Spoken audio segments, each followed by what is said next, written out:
Join Forum IAS Academy, trusted by hundreds of toppers, including IAS Rank 1 Shruti Sharma.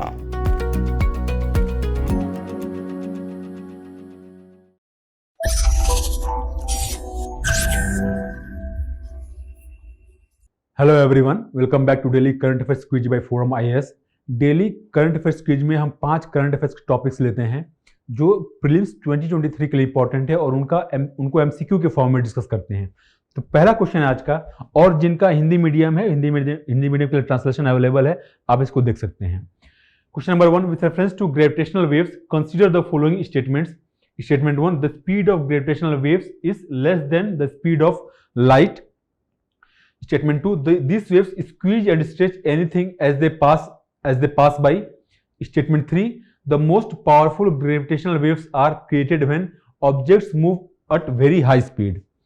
पहला statement है कि जो गुरुत्वाकर्षण की तरंगे हैं उनका जो गति है प्रकाश की गति से कम होता है, ऐसा इसमें कहा गया है। लेकिन ऐसा नहीं है, जो ग्रेविटेशनल वेव्स उनका जो स्पीड होता है वो जो लाइट है उसकी स्पीड के बिल्कुल बराबर होता है। लाइट की स्पीड कितनी होती है? लाइट की स्पीड होती है 186,000 माइल पर second.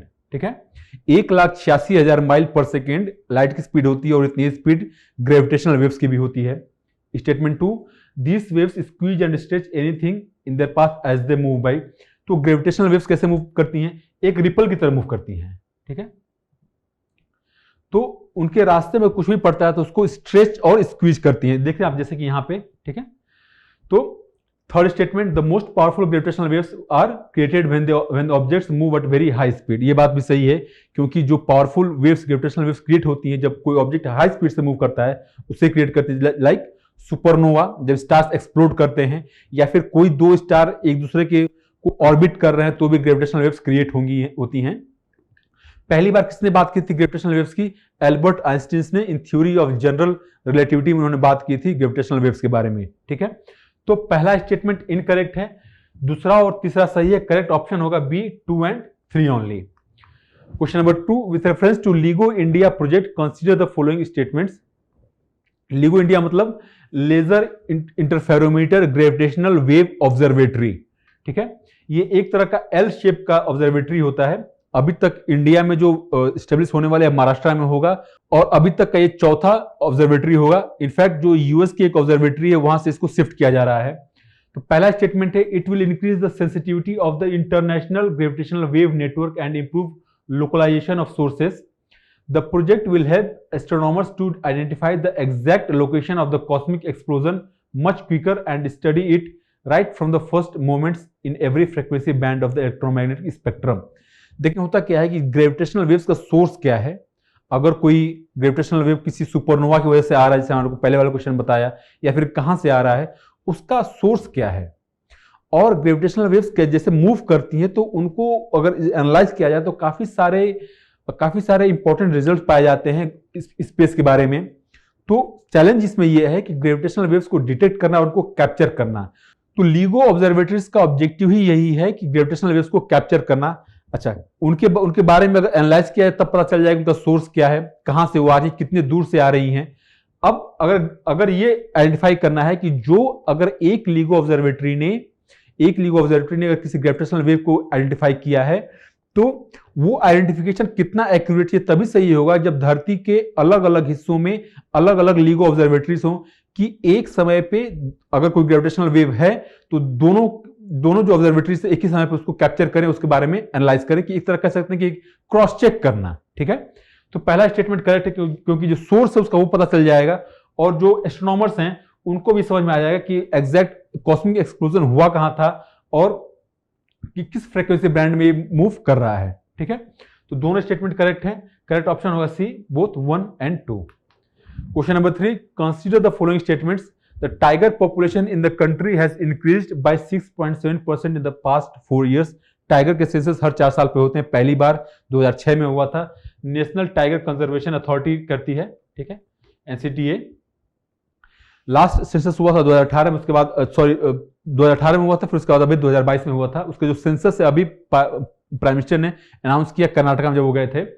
Statement 2, the tiger population has grown the most in the western Ghats. India में 5 मेजर टाइगर लैंडस्केप्स हैं, उसमें एक वेस्टर्न घाट भी है। तो यहाँ बात ये हो रही है कि जो वेस्टर्न घाट है वहां पर टाइगर पॉपुलेशन बढ़ा है। Third statement, unregulated and illicit cattle grazing are one of the threats faced by the major tiger zones in India. Third statement common statement है, ये बात सही है कि अनरेगुलेटेड या इलिसिट कैटल ग्रेजिंग है, उसकी वजह से तो तमाम और भी रीजन है, लाइक लैंड का कन्वर्जन होना, इंक्रोचमेंट होना, प्रोजेक्ट्स का डेवलपमेंट होना, ये अलग अलग कारण है कि जो टाइगर जोन है वो खतरे में है। ठीक है, तो थर्ड स्टेटमेंट करेक्ट है। पहला स्टेटमेंट भी करेक्ट है क्योंकि अभी जो टाइगर पॉपुलेशन है वो अभी जो प्रोविजनल एस्टिमेट है उसके हिसाब से 3167 है, यानी 3167 है, और ये इंक्रीज है 6.7% का पिछले एस्टिमेट पे, 2018 के एस्टिमेट पे। तो पहला स्टेटमेंट करेक्ट है। दूसरा स्टेटमेंट गलत है क्योंकि वेस्टर्न घाट एक इकलौता टाइगर लैंडस्केप है जहां पे जो टाइगर पॉपुलेशन है वो घटा है। देश भर में 5 टाइगर लैंडस्केप्स हैं। पहला है Shivalik and Ganga flood plains, दूसरा है north east and Brahmaputra plains, तीसरा है central India and eastern Ghats, और चौथा है सुंदरबंस, पांचवा है वेस्टर्न घाट। तो बाकी सारे लैंडस्केप्स में जो टाइगर की पॉपुलेशन है वो बढ़ी है, लेकिन वेस्टर्न घाट में कुछ 870 के अराउंड थी, वो भी और घट गई है, उससे वेस्टर्न घाट में घटा हुआ है। तो यहाँ पे क्या कह रहा है कि बढ़ा हुआ है, तो ये स्टेटमेंट इनकरेक्ट है। पहला और तीसरा करेक्ट है, 1 and 3 ओनली सही ऑप्शन होगा, यानी सी ऑप्शन होगा। Question number 4, with reference to livestock insurance scheme consider the following statements. Statement 1, it aims to provide a protection mechanism to the farmers and cattle rearers against any eventual loss of their animals due to death. Statement 2, पहला statement common sense है, बिल्कुल सही है statement. Second statement, the department of animal husbandry and dairying is the nodal ministry for implementing the scheme. Statement 3, the cost of subsidy of the scheme is shared by central and state governments in the ratio of 60:40। पहला statement correct है, simple definition है इसका।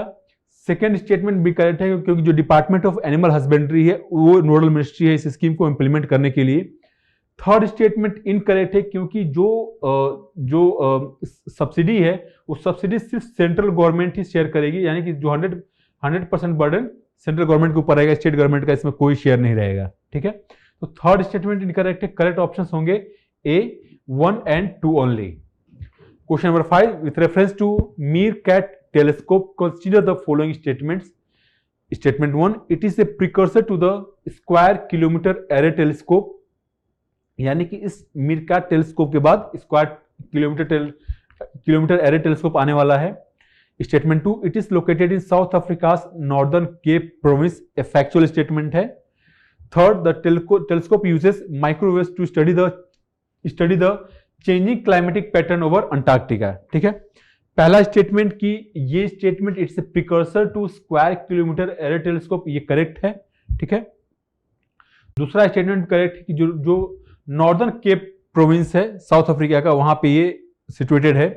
तीसरा statement है कि it uses microwaves to study the changing climatic patterns over Antarctica, ये गलत है क्योंकि ये माइक्रोवेव्स नहीं यूज करता है, ये यूज करता है रेडियो सिग्नल्स। तो जो यूनिवर्स का इवोल्यूशन हो रहा है उसके बारे में ये टेलीस्कोप स्टडी करता है। कौन? मीरकैट टेलीस्कोप यूनिवर्स के इवोल्यूशन के बारे में स्टडी करता है, किसका इस्तेमाल करके? रेडियो सिग्नल्स का इस्तेमाल करके। थर्ड स्टेटमेंट इनकरेक्ट है, पहला दूसरा सही है, करेक्ट ऑप्शन होगा 1 and 2 ओनली, यानी option A. Thank you very much.